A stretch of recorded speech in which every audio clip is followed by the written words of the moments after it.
મારા બોલવાથી આંદોલન તૂટી જતું હતું. સરકારનો નિર્ણય ન આવ્યો હતો હજી હું ન બોલ્યો, કારણ કે બધું મારી માથે ન આવવું છે એટલા માટે જ બોલતો એમ.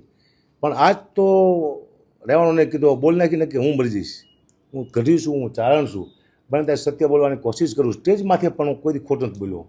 કોઈ પણ સત્ય, આપ સૌને ખબર છે, સત્ય જ બોલ્યો સ્ટેજ માથે. ખરાબને ખરાબ કીધો છે, હારાને હારો કીધો છે. મેં કોઈ દી કોઈના વખાણ નહીં કર્યા સ્ટેજ માથે પૈસા માટે થઈને. પૈસા આપો પણ હું જે જોક્સ બોલું એ જ બોલીશ. મેં આપ પાર્ટીના પ્રોગ્રામ કર્યા છે, મેં કોંગ્રેસના પ્રોગ્રામ કર્યા છે, મેં બીજેપીના નાના નાના પ્રોગ્રામ કર્યા. મોટા પ્રોગ્રામ બીજી અંદર પક્ષમાં હોત તો મારા મોટા પ્રોગ્રામ થતો હોય. એના નાના કોઈ મિત્ર હોય કોર્પોરેટ, એના પ્રોગ્રામો હું જોઉં છું. મને આપની ટોપી પહેરાઈ હતી વઢવાણમાં, મેં પહેરી હતી. શું આપમાં આવી ગયો? મને કોંગ્રેસનો પટ્ટો પહેરાવ્યો હતો. દ્વારકામાં સૌથી મોટો પ્રોગ્રામ કોંગ્રેસનો થયો હતો. હર્ષદાન ગઢવીનો હું 2 જ કલાકાર હતા. તેથી કોઈ જવા ત્યાં નહોતું, અહીંયા ડરતા હતા માણસો. તેથી મને કોંગ્રેસનો પટ્ટો પહેરવામાં આવ્યો હતો. શું કોંગ્રેસમાં આવી ગયો?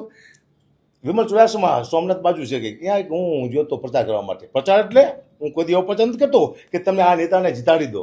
નહીં, હું તો મારા જોક્સ કહું છું, પબ્લિકને ભેગી કરું છું.